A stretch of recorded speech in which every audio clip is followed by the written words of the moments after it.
Good evening everyone. Youth publication में science की जो बुक है जूनियर एडिट की, उसमें हम लोग चैप्टर नंबर 2 पढ़ रहे थे, फाइबर एंड गारमेंट। इसका पहला पार्ट कल मैं करा चुका हूँ। आज हम लोग दूसरा पार्ट जानेंगे। कल के पार्ट में हमने फाइबर के बारे में जाना, हर एक चीज़ फाइबर के बारे में जानी और उससे रिलेटेड क्वेश्चंस भी किए। आज हम लोग गारमेंट्स के बारे में जानेंगे, यानी कि रेशों से कैसे कपड़े बनते हैं, कैसे उनकी बुनाई की जाती है और किस तरह के कपड़े किस तरह के रेशे से बनते हैं, और इससे रिलेटेड क्वेश्चन भी हम लोग करेंगे। जैसा कि आप देख रहे हैं पार्ट बी है ये, और इसमें लिखा हुआ है processing from fibre to garment, यानी कि फाइबर से कपड़ों को कैसे तैयार किया जाता है। वस्त्र निर्माण, देखिए हमें पता है कि कपड़ों को हम बनाते हैं रेशों से, तो रेशों को भी पहले तैयार किया जाता है, क्योंकि कुछ रेशे जंतुओं से मिलते हैं, कुछ मिनरल से मिलते हैं, कुछ पेड़ों से मिलते हैं और कुछ आर्टिफिशियल होते हैं। तो यानी रेशों को भी पहले तैयार किया जाता होगा। तो रेशे तैयार करने का क्रम क्या होता है? ये एक बार पेपर में क्वेश्चन आ चुका है कि रेशे तैयार करने का क्रम। तो रेशे तैयार करने का क्रम होता है सिकोड़ना, सीधा करना, छाप लगाना या इसको ब्लॉकिंग भी बोलते हैं, और प्रेस करना। तो उसमें एक ऑप्शन ये भी था, तो ये आंसर करेक्ट था। तो आपको ध्यान रखना है कि रेशे तैयार करने का क्रम क्या होता है। सबसे पहले रेशों को सिकोड़ा जाता है, फिर उनको सीधा किया जाता है, फिर ब्लॉकिंग करी जाती है यानी छाप लगाया जाता है, और सबसे आखिरी स्टेप होता है प्रेस करना।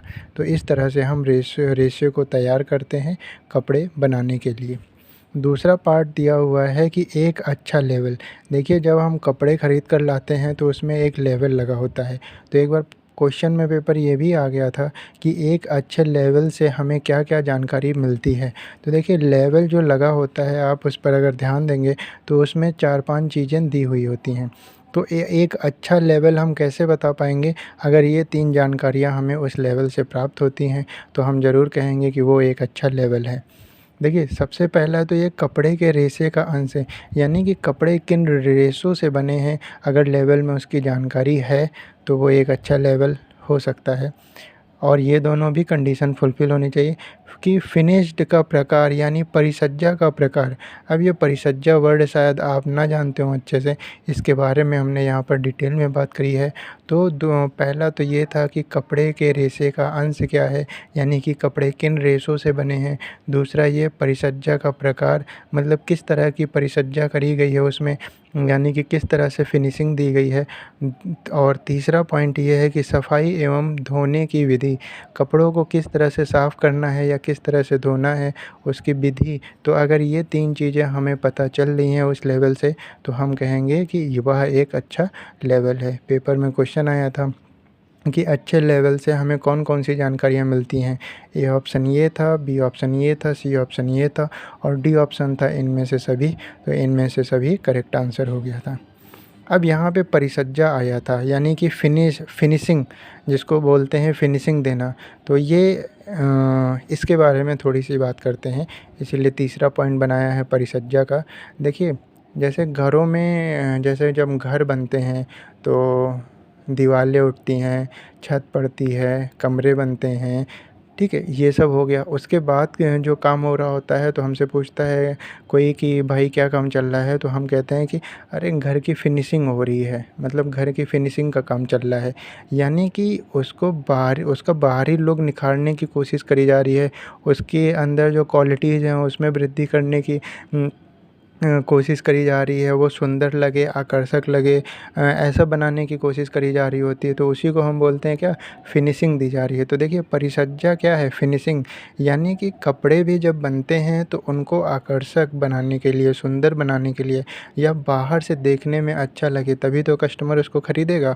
तो बाहर से देखने में अच्छा लगे, तो मतलब कि कपड़ों में जो फिनिशिंग दी जाती है वो परिसज्जा कहलाती है। अब देखिए परिसज्जा से क्या मतलब है, कपड़ों के बाह्य रूप को निखारना, उनके गुणों में वृद्धि करना, उन स्पर्श में चिकना बनाना, कोमल और मुलायम बनाना, देखने में सुंदर लगे, आकर्षक लगे, कार्यक्षमता बढ़ जाए, तो वो क्या कहलाएगी, परिसज्जा। तो यहाँ पे यही पॉइंट था कि परिसज्जा का प्रकार मतलब किन तरीक़ों से उनको बाहरी तरह से सुंदर, आकर्षक, मुलायम बनाया गया है। तो आई थिंक आपको परिसज्जा समझ में आया होगा। उसके बाद एक पॉइंट है गिनिंग प्रक्रिया। अब देखिए ये मतलब से ही पता चल जाएगा इसका क्या मतलब है। गिनिंग प्रक्रिया मैं बताऊंगा, उससे पहले कुछ चीज़ें आपको बताता हूँ। देखिए कटहल आपने सुना होगा, कटहल के अंदर क्या पाए जाते हैं, कोए। तो उन कोओं से खाने वाला पदार्थ अलग होता है और उसमें बीज भी पाया जाता है। तो हम क्या करते हैं, बीज को अलग कोए में से बीज को अलग कर देते हैं और जो एक लिवलिवा पदार्थ होता है वो खाने के लिए वो अलग कर लेते हैं। तो देखिए कपास के भी कोए पाए जाते हैं, मतलब कपास से कोए मिलते हैं और इनको इस कोए में क्या क्या होता है, बीज और रेशा। तो हम लोग क्या करते हैं, बीज को अलग करते हैं, रेशे को अलग करते हैं, तभी तो रेशे प्राप्त होगा। तो कल मैंने बताया था कपास ओटाना। तो कपास ओटाना में क्या होता था कि रेशों को बीज से अलग किया जाता था, तो वो क्या कहलाता था, कपास ओटाना। तो ये कपास ओटाना दो तरीके से कर सकते हैं आप, यानी रेशों से बीज को दो तरीके से आप कर सकते हैं, या तो हाथ से यानी मैकेनिकल वर्क करके, या तो गिनिंग मशीन से। एक गिनिंग मशीन आती है जो रेशे को बीजों से अलग कर देती है। तो कपास को ओटाना या फिर ओटाना हम दो तरीके से कर सकते हैं, हाथ से और गिनिंग मशीन से।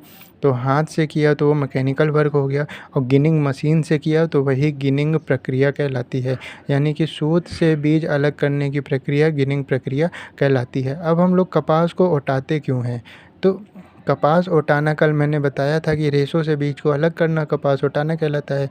तो कपास इसलिए ओटाया जाता है जिससे कि रेशों में जो भी धूल कण हैं, पत्तियाँ आ गई हों, लकड़ी आ गई हों, छिलके आ गए हों, बीज आ गए हों, तो वो सभी रेशे से अलग हो जाएं।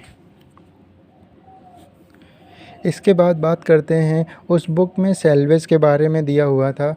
तो आइए जानते हैं ये सेल्वेज क्या चीज़ है। हिंदी और इंग्लिश दोनों में इसको सेल्वेज ही बोलते हैं।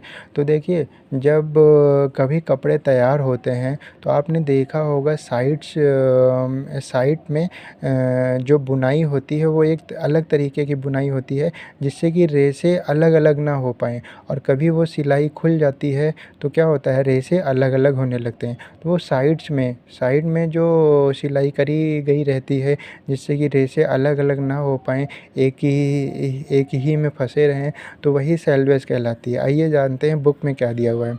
सभी वस्त्रों में चौड़ाई की तरफ दोनों सिरों पर आधा इंच या पौने इंच, अगर हम सेंटीमीटर में बात करें तो 1.52 सेंटीमीटर से 2 सेंटीमीटर तक की चौड़ाई का जो किनारा रहता है वही सेल्वेज कहलाता है। तो ये सेल्वेज का क्या काम है, तो देखिए सेल्वेज का काम ये होता है कि वस्त्र को स्थिरता और मजबूती प्रदान करना, धागे छटकने नहीं पाएँ, जिससे कि जिन धागों से, जिन रेशों से सिलाई करी गई है वो छिटक ना पाएँ, स्थिर रहें, मजबूती प्रदान हो, इसीलिए सेल्वेज का यूज़ किया जाता है। और आप समझ गए होंगे सेल्वेज क्या है। तो कपड़ों के चौड़ाई मतलब चौड़ाई के दोनों सिरों पर जो किनारा होता है, चौड़ाई का जो किनारा होता है वही सेल्वेज कहलाता है। और आप ये सेल्वेज की जो सिलाई होती है ये लंबाई के समरेखा में चलनी चाहिए, यानी कि जैसे लंबाई के रेशे ऐसे ऐसे चल रहे हैं, ऐसे ऐसे, तो चौड़ाई की जो सिलाई है वो लंबाई के ऐसे समरेख में चलनी चाहिए। देखिए जब सिलाई होती है तो उसमें से दो धागों को एक में फंसा के सिलाई करी जाती है। तो देखिए जिन दो धागों को एक में फंसा के सिलाई करी जाती है उसमें से एक का नाम होता है ताना, एक का नाम होता है बाना। तो जब अभी हम बुनाई के बारे में जानेंगे तो हम जानेंगे कि ताना के सिरों को बाना के सिरों में फंसा कर बुनाई करी जाती है। तो ताना क्या होता है, ताना वो होता है जो सेल्वेज के समकक्ष रखा जाता है। सेल्वेज आप जान गए, तो सेल्वेज के समकक्ष रखा जाने वाला जो रेशा होता है वो ताना कहलाता है। मैं ताना और बाना के बारे में अभी बुनाई में बताऊंगा थोड़ी देर में। बात करते हैं फेल्ट कपड़ा। देखिए सारे कपड़े तो बुनाई करके नहीं बनाए जाते हैं, कुछ कपड़ों को क्या, देखिए कल मैंने आपको फेल्टिंग प्रक्रिया बताई थी। फेल्टिंग प्रक्रिया में हमने ये बताया था कि फेल्ट का जो मीनिंग होता है वो होता है गलाना या सड़ाना। तो गलाना या सड़ाना, तो देखिए ऊनों को जब गला कर या सड़ा दिया जाता है हाई टेम्परेचर पर, हाई प्रेशर पर, तो वो क्या होता है, आपस में चिपक जाते हैं।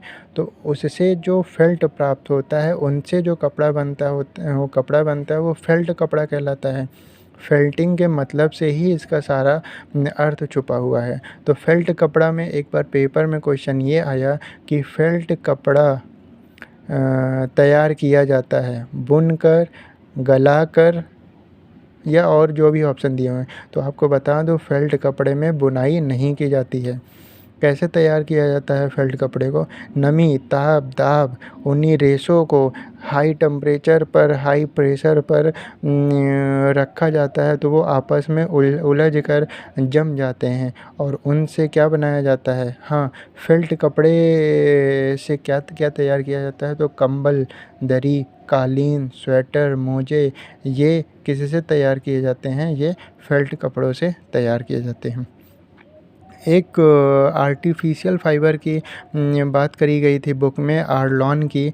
तो कल मैंने बताया था एक्रिलिक रेशा जो होता है वो एक आर्टिफिशियल फ़ाइबर होता है। तो इस एक्रिलिक रेशे से आर्लॉन रेशा बनाया जाता है। आर्टिफिशियल फ़ाइबर्स होते हैं कि 2-3 फ़ाइबर्स को मिलाकर कोई एक नया फ़ाइबर बनाते हैं जो शायद नेचुरल फ़ाइबर से ज़्यादा मजबूत हो। तो इसीलिए देखिए एक्रिलिक रेशा एक आर्टिफिशियल रेशा है। इस रेशे से आर्लॉन रेशा बनाया जाता है यानी आर्लॉन फाइबर बनाया जाता है। ये भी एक आर्टिफिशियल फाइबर ही है। तो देखिए आर्लॉन में क्या होता है? एक्रिलोनाइट्राइल 85% होता है। तो पेपर में ये क्वेश्चन आया था कि आर्लॉन में कौन सा एक्रिलिक रेशा मतलब आर्लॉन में क्या पाया जाता है? तो एक्रिलोनाइट्रल रेशा पाया जाता है 85%। तो इससे हमें ये पता चल रहा है अगर एक्रिलोनाइट्रल रेशा उसमें पाया जाता है तो ये एक्रिलिक रेशा से बना है। तो आर्लॉन किससे बना हुआ है? एक्रिलिक रेशा, क्योंकि लगभग 85% भाग एक्रिलिक रेशे का है और 15% भाग रासायनिक चीज़ों का है। उसके बाद बात करते हैं टेटरिंग प्रक्रिया। तो टेटरिंग प्रक्रिया क्या होती है? जैसे अगर किसी कपड़े को तैयार किया गया और वो देखिए असमान चौड़ाई या असमान लंबाई दे रहा है, तो लेकिन हम कपड़े लेते हैं तो वो कैसा होता है? उसकी लंबाई एक समान रहती है, एक सीधी रहती है, ऐसे असमान थोड़ी ना रहती है।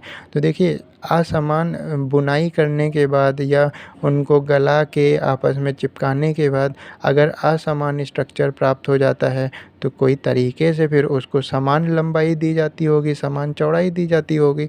तो इस समान लंबाई या समान चौड़ाई देने की प्रक्रिया ही क्या कहलाती है? टेटरिंग प्रक्रिया कहलाती है। तो वस्त्र को सभी स्थानों से समान चौड़ाई का बनाया जाना ही टेटरिंग प्रक्रिया कहलाता है। कुछ कपड़े बुनकर तैयार किए जाते हैं और कुछ कपड़ों में ऊनों को गलाकर, रेशों को गलाकर तैयार किया जाता है। तो देखिए बुनाई करके अगर कपड़ों को तैयार किया जाता है तो बुनाई एक ही तरीके की नहीं होती है, बुनाई कई तरीके की होती हैं। तो आइए जानते हैं किन किन तरीक़ों की बुनाई होती है और किस तरह के कपड़े किस तरह की बुनाई से तैयार किए जाते हैं। बात करते हैं बुनाई की। तो देखिए इंटरलॉकिंग धागों के तानों बानों में अपनाई गई प्रणाली या डिज़ाइन ही बुनाई कहलाती है। अब ये थोड़ा कम समझ में आया होगा। देखिए मैंने बोला था बुनाई जब करी जाती है तो 2 धागों के सिरों को लेकर बुनाई स्टार्ट करी जाती है। तो उसमें से एक सिरा ताना कहलाता है, एक सिरा बाना कहलाता है।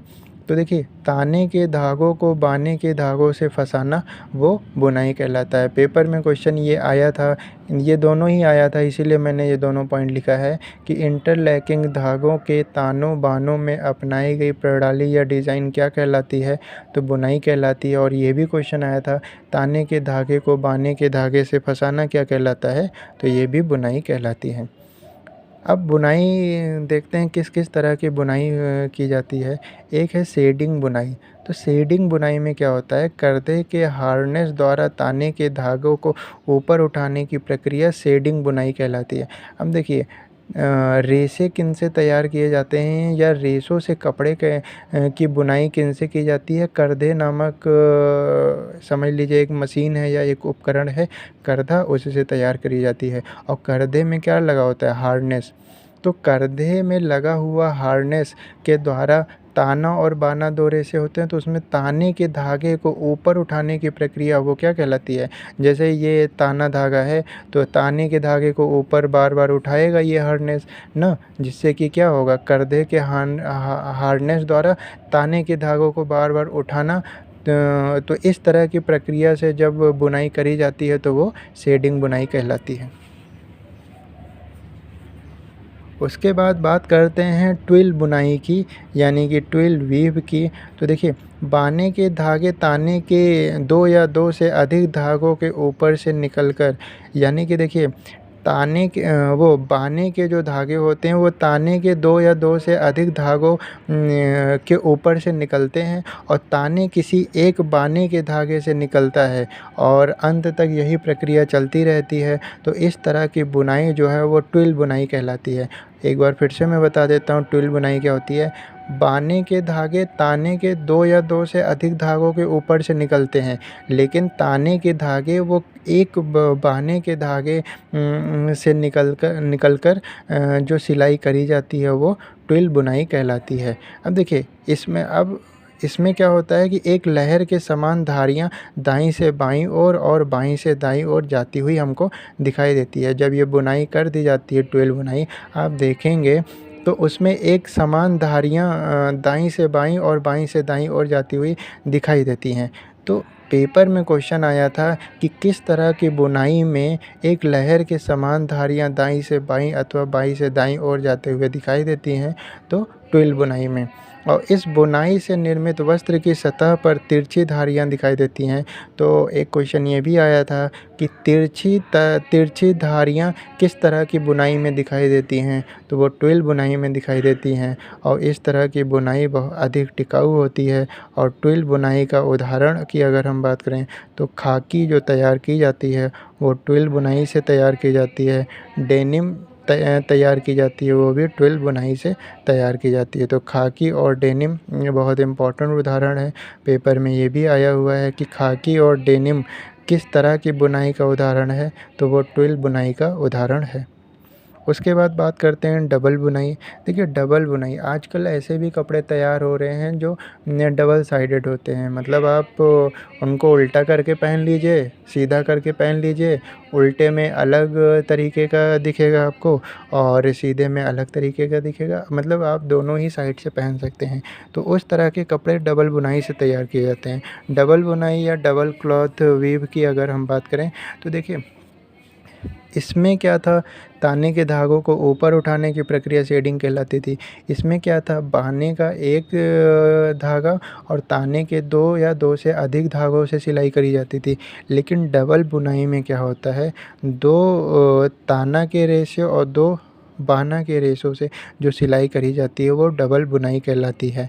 और ये फिलो साइडेड होती हैं, यानी कि दोनों ही साइडेड से कपड़े को पहना जा सकता है। या जो आजकल डबल साइडेड कपड़े होते हैं, यानी उल्टा करके भी पहन सकते हैं, सीधा करके भी पहन सकते हैं, तो वो डबल बुनाई से तैयार किए हुए कपड़े होते हैं। ध्यान रखिएगा, डबल बुनाई 2 ताना के रेशे 2 बाना के रेशों से सिलाई करी जाती है डबल तरीके से। इसके बाद बात करते हैं साधारण बुनाई की। तो देखिए साधारण बुनाई हर बार ज़रूरी नहीं है ऑप्शन में साधारण बुनाई ऑप्शन मिले। कभी कभी सटिन बुनाई भी बोलता है पेपर में। तो सटिन बुनाई बोले या साधारण बुनाई बोले, दोनों का मतलब एक ही है। साधारण बुनाई में क्या कैसी होती हैं, ये बहुत मजबूत होती हैं, टिकाऊ होती हैं। इनकी जो रचना होती है बहुत सघन होती है, मतलब कि बहुत पास पास बुनाई करी जाती है। कम समय लगता है, कम शक्ति लगती है, कम खर्चा लगता है साधारण बुनाई में या सटिन बुनाई में। अब देखिए साधारण बुनाई से क्या क्या चीज़ें तैयार की जाती हैं। कल मैंने लिनन की बात करी थी, मैंने कहा था लिनन पर फोकस करिएगा, फ्लैक्स पर फोकस करिएगा ना। तो लिनन कल हम लोग ने किस में पढ़ा था, पादप रेशे में पढ़ा था, यानी कि प्लांट फाइबर में पढ़ा था कि लिनन किससे प्राप्त होता है, हमें प्लांट से प्राप्त होता है।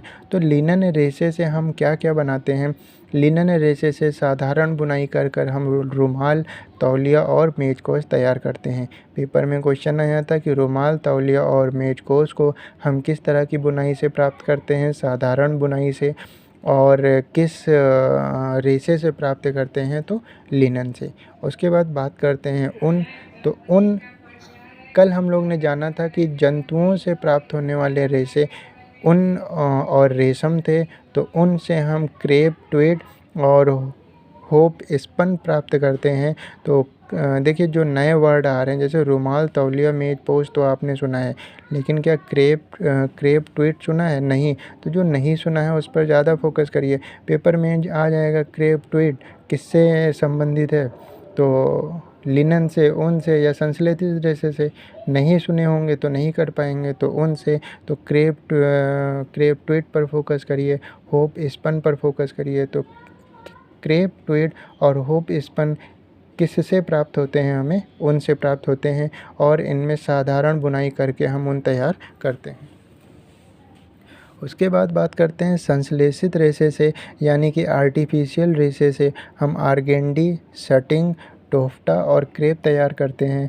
तो ये सारे नाम सुने हुए नहीं हैं, तो इन पर ज़्यादा फोकस करिएगा। आर्गेंडी, सटिंग, टोफ्टा और क्रेप ये आर्टिफिशियल फाइबर हैं और साधारण बुनाई करके इनको तैयार किया जाता है। ये पेपर में आया हुआ क्वेश्चन है। आर्गेंडी, सटिंग, टोफ्टा और क्रेप किस तरह की बुनाई से तैयार किए जाते हैं? साधारण बुनाई से तैयार किए जाते हैं। अब देखिए रेशे तो रंग बिरंगे नहीं होते हैं, लेकिन जब हम कपड़े लेने जाते हैं तो वो बहुत रंग बिरंगे होते हैं।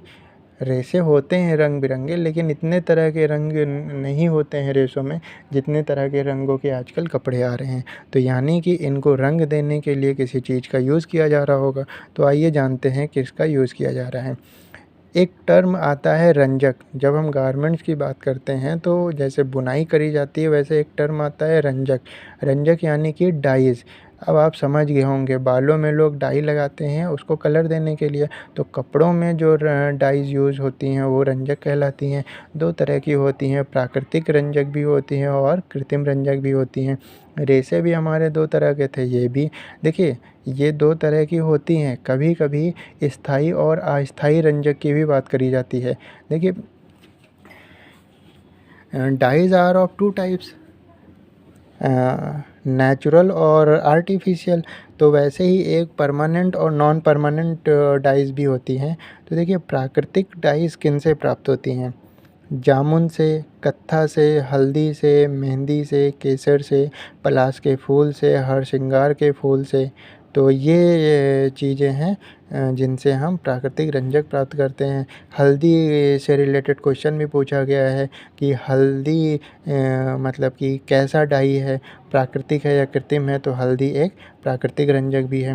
अब देखिए जो रंजक होते हैं वो जल में घुलनशील होते हैं। ताप रासायनिक प्रक्रिया द्वारा वस्तुओं की रंगाई करी जाती है। ये जल में घुलनशील होते हैं और टेम्परेचर और केमिकल प्रोसेस के द्वारा वस्त्रों की रंगाई करी जाती है। लेकिन सल्फर रंजक की अगर हम बात करें तो ये जल में अघुलनशील होता है, यानी जल में ये घुलता नहीं है। तो वैसे रंजक कभी आपसे पूछेगा कि रंजक जल में घुलनशील होता है या अघुलनशील होता है, तो रंजक जल में घुलनशील होता है। लेकिन अगर आपसे पूछा जाए कि कौन सा रंजक ऐसा है जो जल में अघुलनशील होता है, तो सल्फर रंजक जो है वो जल में अघुलनशील होता है।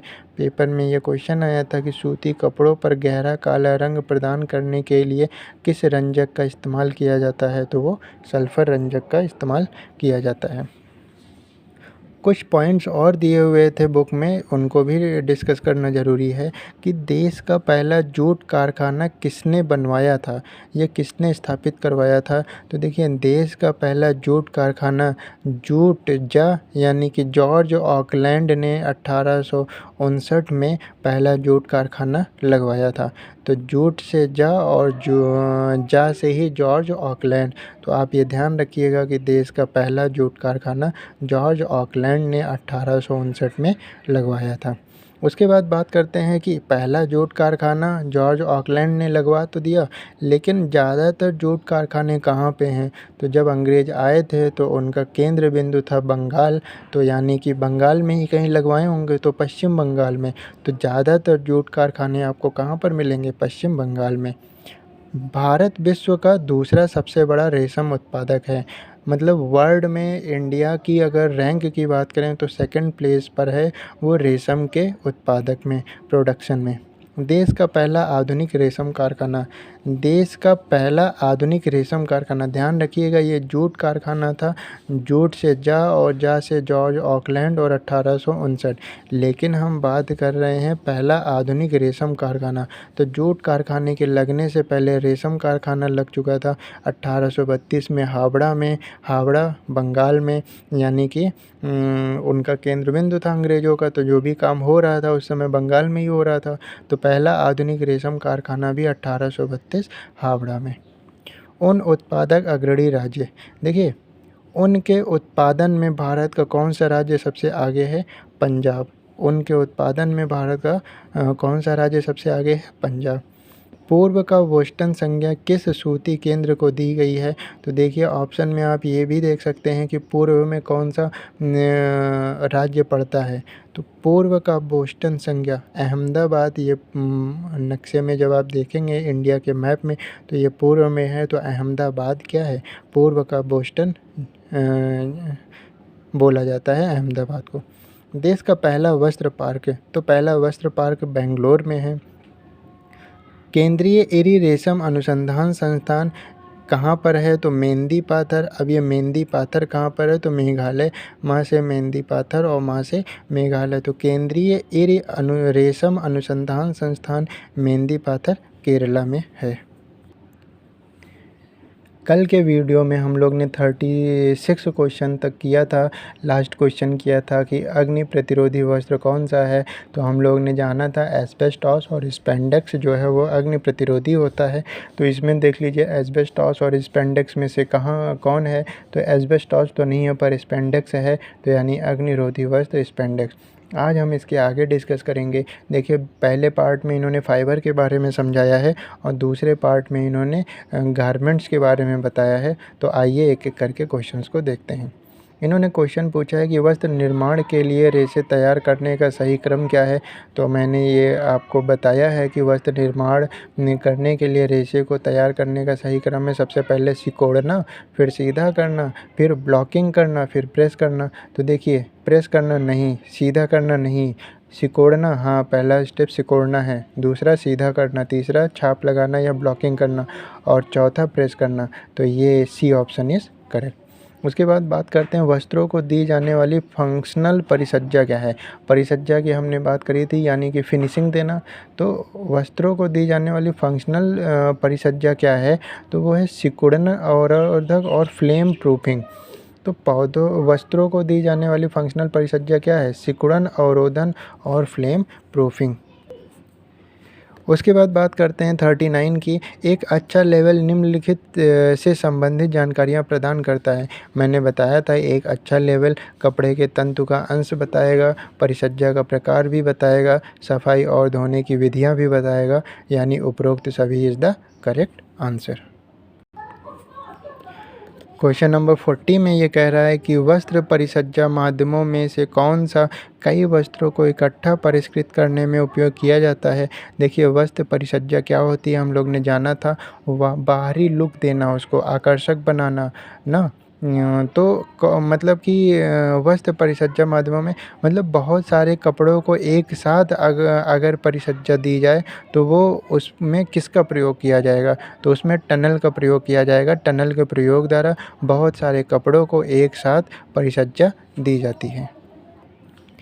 क्वेश्चन नंबर 41 कह रहा है कि कौन सी प्रक्रिया से सूत के रेशे को सूत के बीज से अलग किया जाता है? मैंने आपको बताया था गिनिंग प्रक्रिया। गिनिंग प्रक्रिया में हमने ये बताया था कि ओस कपास को उठाना दो तरीके से, हाथ से या गिनिंग मशीन से। तो गिनिंग मशीन से क्या किया जाता है? सूत को रेशे से अलग किया जाता है, अभी अभी बताया है। तो कौन सी प्रक्रिया से सूत के रेशे को सूत के बीज से अलग किया जाता है? तो गिनिंग प्रक्रिया के द्वारा। उसके बाद इंटरलैकिंग धागों के तानों बानों में अपनाए जाने की प्रणाली या डिज़ाइन के अनुसार क्या की जाती है? बुनाई का नाम रखा जाता है कि बुनाई किस प्रकार की होगी। ये क्वेश्चन में डिस्कस किया है कि इंटरलैकिंग धागों के तानों बानों में अपनाई गई प्रणाली या डिज़ाइन के अनुसार बुनाई का नाम रखा जाता है। उसके बाद बात करते हैं निम्न में से कौन सा तंतु लचकदार नहीं है? तो देखिए इन ऑप्शंस को देख लीजिए और इनमें से देखिए क्वेश्चन पूछा है इन्होंने कि कौन सा तंतु लचकदार नहीं है। तो देखिए अगर हम बात करें नियोप्रीन की, तो नियोप्रीन क्या है, वो आइसोमर है किसका, रबड़ का। तो रबड़ तो लचकदार होती है, तो नियोप्रीन रबड़ का आइसोमर है और रबड़ लचकदार होती है, तो यानी ये भी लचकदार होगा। और आपको बताना चाहूँगा कि जो स्पैंडेक्स होता है और इलास्टेन होता है, ये दोनों अपनी इलास्टिसिटी के लिए जाने जाते हैं। स्पैंडेक्स और इलास्टेन ये अपनी इलास्टिसिटी के लिए ही जाने जाते हैं, तो यानी कि ये भी इलास्टिक होते हैं। तो विस्कॉस बच रहा है हमारे पास। तो विस्कॉस क्या है, विस्कॉस एक आर्टिफिशियल फाइबर है और ये लचकदार नहीं होता है। तो निम्नलिखित में से कौन सा तंतु लचकदार नहीं है, तो विस्कॉस लचकदार नहीं है। विस्कॉस अगर हम पूछ लें विस्कॉस कैसा फाइबर है, तो ये एक आर्टिफिशियल फाइबर है। नियोप्रीन रबड़ का आइसोमर है। इलास्टेन और स्पेंडेक्स अपनी इलास्टिसिटी के लिए जाने जाते हैं। अब देखिए, निम्नलिखित धागों के बंडलों में कौन सा बंडल केंद्र रहित है तथा क्विल्टिंग और कढ़ाई की मशीनों में प्रयोग होता है। तो कोकून धागों के जो बंडल होते हैं वो केंद्र रहित होते हैं, उनका कोई केंद्र नहीं होता है। मैंने बताया था आपको कि कोकून से क्या होते हैं, ये बहुत सारे लार स्रावित करते हैं रेशम के कीड़े, और इतना ज़्यादा लार स्रावित कर देते हैं कि ये कीड़े किससे, गोंद उस लार से पूरी तरह से ढक जाते हैं, तो वो केंद्र रहित नहीं होता है। तो कौन किसके धागों के बंडल केंद्र रहित होते हैं और क्विटिंग और कढ़ाई की मशीनों में प्रयोग होते हैं, तो कोकून के बंडल केंद्र रहित होते हैं। कपड़ों की सेल्वेज या किनारा वस्त्र की, देखिए सेल्वेज के बारे में मैंने आपको बताया, चौड़ाई के साथ समरेख में चलना चाहिए। मैंने कहा था चौड़ाई के नहीं, लंबाई के साथ समरेख में चलना चाहिए, तो ये नहीं होगा। वस्त्र की लंबाई के साथ समरेख में चलना चाहिए, जी हाँ, चौड़ाई के साथ समरेख में नहीं चलता है, लंबाई के साथ समरेख में चलता है। सेल्वेज क्या होता था, चौड़ाई का किनारा, तो चौड़ाई का किनारा चौड़ाई के ही समरेख में थोड़ी ना चलेगा, वो तो लंबाई के समरेख में चलेगा। तो इसलिए ए ऑप्शन नहीं होगा, बी ऑप्शन करेक्ट होगा कि सेल्वेज था चौड़ाइयों का किनारा, और चौड़ाई का किनारा चौड़ाई के ही समरेख में थोड़ी ना चलेगा, वो तो लंबाई के समरेख में चलेगा। तो बी ऑप्शन यहाँ पे करेक्ट होगा। इनमें से किस पर फफूंद व कीड़ों का सबसे कम असर होता है। देखिए जो आर्टिफिशियल फाइबर होते हैं ना, उनमें फफूंद और कीड़ों का असर सबसे कम होता है, क्योंकि वो केमिकल प्रोसेसेस से बने होते हैं। जबकि नेचुरल जो होते हैं वो केमिकल प्रोसेस से नहीं बने होते हैं, लेकिन जो हम लोग आर्टिफिशियल तरीके से बनाते हैं तो उसमें केमिकल्स का यूज़ करते हैं। तो केमिकल्स में फफूंद और कीड़ों का असर सबसे कम देखने को मिलेगा। तो इनमें से देख लीजिए कौन है जो आर्टिफिशियल फाइबर है।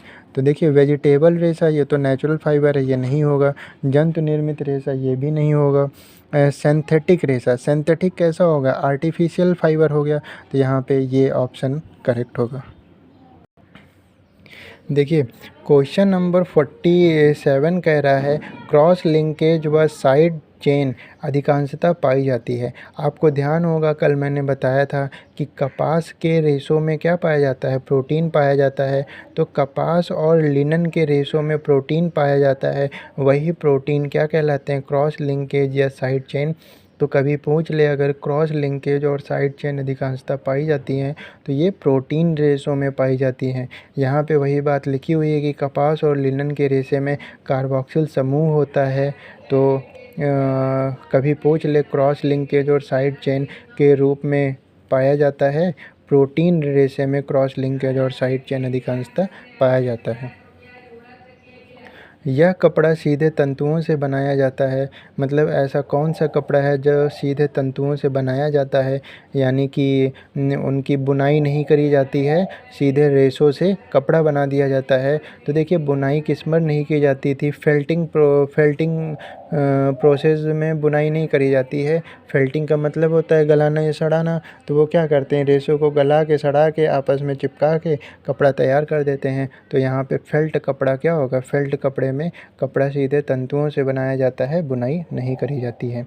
वह अंतिम परिसज्जा जो कपड़े को सीधा करके सुखाती भी है कहलाती है। मैंने आपको बताया था टेंटरिंग प्रोसेस में क्या होता है, जैसे अगर वो मतलब कि असमान लंबाई चौड़ाई है उसकी, तो एक समान लंबाई चौड़ाई देने का काम टेंटरिंग प्रोसेस करता था। तो वही है कि अंतिम परिसज्जा यानी कि लास्ट फिनिशिंग जो होती है वो क्या होती है, कपड़े को सीधा करना और एक उसको स्थिर आकृति देना।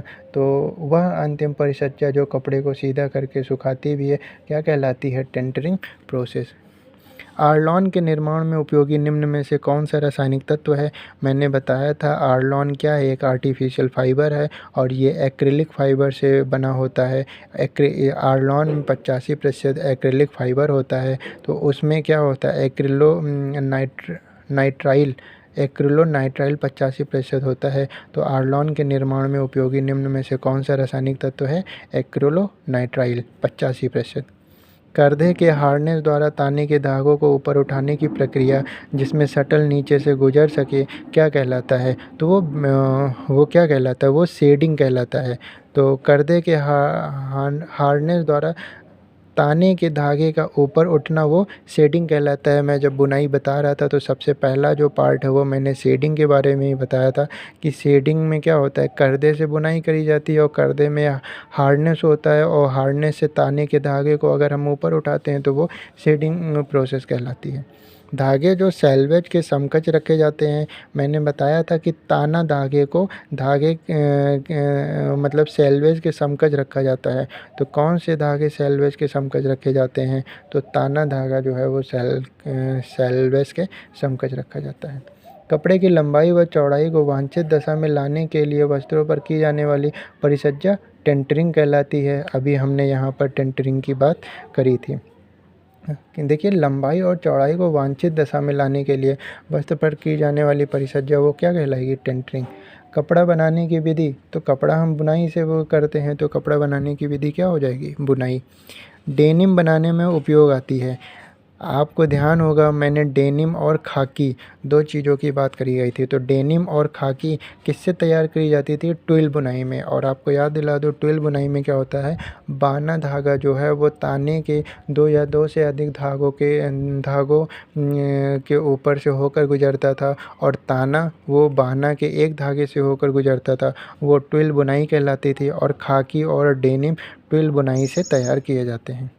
ट्विल बुनाई रेशे का उदाहरण, ये देखिए अभी इसी की बात कर रहे थे। तो खाकी क्या है, ये ट्विल बुनाई रेशे का उदाहरण है। उसके बाद बात करते हैं तिरछी लकीरें निम्नलिखित में से किस बुनाई की मुख्य विशेषता हैं। मैंने बताया था कि लहरदार की बात करें या तिरछी लकीरों की बात करें तो वो किस में होती है, वो ट्विल बुनाई में तिरछी लकीरें दिखती हैं। वस्त्र निर्माण के लिए कपड़े को तैयार करने का क्रमवार बताइए। तो पहला क्रम था सिकुड़ना, दूसरा था सीधा करना, तीसरा ब्लॉकिंग या फिर छाप मारना और चौथा था इस्त्री करना। तो देखिए सिकुड़ना पहले इसी में है, तो सिकुड़ना, सीधा करना, ब्लॉकिंग और इस्त्री करना। कौन सी बुनाई में दो तंतु ताना और दो तंतु बाना बना होता है। मैंने बताया था जो डबल बुनाई होती है, मतलब जो कपड़े डबल साइडेड से मतलब दोनों ही तरह से पहने जा सकते हैं, तो उसमें दो ताना और दो बाना से बुनाई होती है, तो वो क्या होती है, वो डबल बुनाई होती है। इनमें से कौन सी बुनावट टॉवेल बनाने के लिए अधिक उपयुक्त होती है। मैंने बताया था टॉवेल हो गया, रुमाल हो गया, मेजकोस हो गया, टोफ्टा हो गया। तो ये सब चीज़ें किनसे तैयार की जाती थी, साधारण बुनावट से। हेरिंग बोन किस प्रकार की बुनाई है। मैंने बताया था हेरिंग बोन के बारे में भी चर्चा करी थी कि हेरिंग बोन क्या है, एक साधारण बुनावट से तैयार की जाती है। और साधारण बुनावट ज़रूरी नहीं है साधारण बुनावट ही हो, सटिन बुनाई की बात करें या साधारण बुनावट की बात करें, दोनों का मतलब एक ही है। टोफ्टा, अभी मैं बात कर रहा था टोफ्टा की है, तो टोफ्टा किसका उदाहरण है, ये साधारण बुनावट की उदाहरण है, यानी सटिन बुनाई का उदाहरण है। उसके बाद बात करते हैं सबसे प्रसिद्ध सीमन जोड़ कौन सी होती है। तो देखिए the most popular seam is plain seam, यानी कि साधारण सीम जो है वो सबसे प्रसिद्ध सीमन जोड़ होती है। करदे में रीड का क्या तात्पर्य है। करदा जिससे बुनाई करी जाती है उसमें रीड वर्ड यूज़ होता है, तो इस रीड का मतलब क्या होता है, ठोकना। कार्बोनाइजिंग क्या है? कार्बोनाइजिंग वो प्रक्रिया है जब आप कपड़े को तैयार कर लेते हैं तो जो फिनिशिंग देने का काम होता है वो कार्बोनाइजिंग कहलाता है। तो फिनिशिंग प्रोसेस क्या कहलाता है? वो कार्बनिंग कहलाता है। आइए देखते हैं ये क्या बता रहे हैं। तो कार्बोनाइजिंग फिनिशिंग प्रक्रिया है। कार्बोनाइजिंग में रेशे को सल्फ्यूरिक अम्ल और हाइड्रोक्लोरिक अम्ल में धोया जाता है और इसी को कार्बोनाइजिंग कहते हैं। किनसे धोते हैं? सल्फ्यूरिक एसिड और हाइड्रोक्लोरिक एसिड से रेशों को धोते हैं, वो कार्बोनाइजिंग प्रक्रिया कहलाता है। इससे सभी प्रकार की अशुद्धियाँ नष्ट हो जाती हैं, रेशम साफ और हल्का हो जाता है। मोयरिंग निर्मित होता है। तो देखिए गर्म रोलर्स के द्वारा मोयरिंग को निर्मित किया जाता है। किसके द्वारा? गर्म रोलर्स के द्वारा। बिना सिकुड़न वाला वस्त्र तैयार किया जाता है। तो आपको बता दूं कुछ कपड़े ऐसे होते हैं जो सिकुड़ते नहीं हैं और कुछ कपड़े ऐसे होते हैं धुलने के बाद बहुत सिकुड़ जाते हैं, आप बिना प्रेस किए उनको नहीं पहन सकते। तो बिना सिकुड़न वाले वस्त्र तैयार किए जाते हैं सेपोराइजिंग के द्वारा। तो बिना सिकुड़े हुए वस्त्र किससे तैयार किए जाते हैं? सेपोराइजिंग के द्वारा। ग्लेजिंग दी जाती है। तो ग्लेजिंग गोंद और स्टार्च से दी जाती है। ये ग्लेजिंग क्या चीज़ है? ग्लेजिंग वो प्रक्रिया होती है जिसमें कपड़ों में चमक देने का काम किया जाता है। तो ग्लेजिंग क्या है? कपड़ों में चमक देने की प्रक्रिया है। तो इसको मतलब कपड़ों में चमक कैसे दी जाती है ग्लेजिंग के द्वारा? तो गोंद और स्टार्च से कपड़ों में चमक दी जाती है। बात करते हैं मोयरिंग। तो मोयरिंग किस प्रकार की परिचर्या है? मतलब मोयरिंग को कैसे किया जाता है? By mechanical, by chemical. तो मोयरिंग जो है वो मैकेनिकल प्रोसेस के द्वारा तैयार किया जाता है। मतलब मैकेनिकल फिनिशिंग है ये, मतलब हाथों से फिनिशिंग दी जाती है। तो मोयरिंग किस प्रकार की परिचर्या है? ये एक यांत्रिक परिचर्या है। क्रेपिंग की अगर हम बात करें तो क्रेपिंग क्या है? जो फिनिशिंग हम देते हैं उसी टर्म को क्रेपिंग बोलते हैं। तो क्रेपिंग क्या है? ये एक परिचर्या है। फैलने वाले रंग की अगर हम बात करें तो एसीटेट रंग वो फैलने वाले रंग हैं।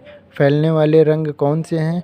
एसीटेट रंग जो हैं वो फैलने वाले रंग हैं। उसके बाद मधुमक्खी मोम और पैराफिन मोम का उपयोग डैश में किया जाता है।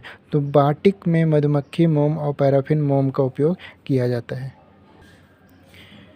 प्राकृतिक रंजक के लिए कपड़े को तैयार करने का कार्य किसके द्वारा किया जाता है? तो प्राकृतिक रंजक देख लीजिए इसमें से कौन, हमने बताया था अभी कि प्राकृतिक रंजक में कौन कौन से उदाहरण आते हैं। तो उसमें से एक उदाहरण हल्दी भी था। तो प्राकृतिक रंजन के लिए कपड़े को तैयार करने का कार्य किसके द्वारा किया जाता है? हल्दी के द्वारा। प्राकृतिक रंजक है तो प्राकृतिक रंजक वो अधिक पर्यावरण मित्र और एलर्जी रहित है। नेचुरल तरीके से जो डाइज़ तैयार की जाती हैं वो मतलब इको फ्रेंडली भी होती हैं और एलर्जी फ्री भी होती हैं। तो ए ऑप्शन इज़ करेक्ट। उसके बाद सल्फ़र रंजक, मैंने बताया था जो डाइज़ होती हैं वो जल में घुलनशील होती हैं, लेकिन सल्फ़र रंजक जो है वो अघुलनशील होती है। तो यहाँ पे क्या हो जाएगा? C option is correct. उसके बाद गंधक डाई मुख्यतः इसमें प्रयुक्त होती हैं। तो देखिए गंधक डाई वायु ऑक्सीकरण में प्रयुक्त होती हैं। गंधक रंजक जल में अविलेय होती है, कार्बन डाइसल्फाइड नामक द्रव में अतिविलेय होती है। तो सल्फर रंजक का उपयोग सूती वस्त्र पर सोडियम सल्फाइड के जलीय विलयन में होता है और तदनुसार हवा में ऑक्सीकरण होता है। तो कभी पूछ ले कि गंधक डाई मुख्यतः इनमें से प्रयुक्त होती है, वायु ऑक्सीकरण में प्रयुक्त होती है। यूनियन रंगाई, इसे रंगने की विधि। तो देखिए तंतु को रंगने की विधि यूनियन रंगाई विधि कहलाती है। सूती कपड़े पर गहरा काला रंग प्राप्त करने के लिए प्रयोग में लाए जाएंगे। तो मैंने सल्फर रंजक के बारे में 2 पॉइंट बताया था। पहला कि ये जल में अघुलनशील होती है और दूसरा ये कि सूती कपड़ों पर गहरा काला रंग देने के लिए सल्फर रंजक का प्रयोग किया जाता है। तो इस तरह से हमने चैप्टर नंबर 2 के हर एक चीज़ को जान लिया है और सारे क्वेश्चंस भी लगा लिए हैं। आई थिंक आपको चीज़ें अच्छे से समझ में आई होगी। देखिए हर एक क्वेश्चन हम लोग ने किया और अभी लास्ट में हम लोग ने क्वेश्चन नंबर 78 किया।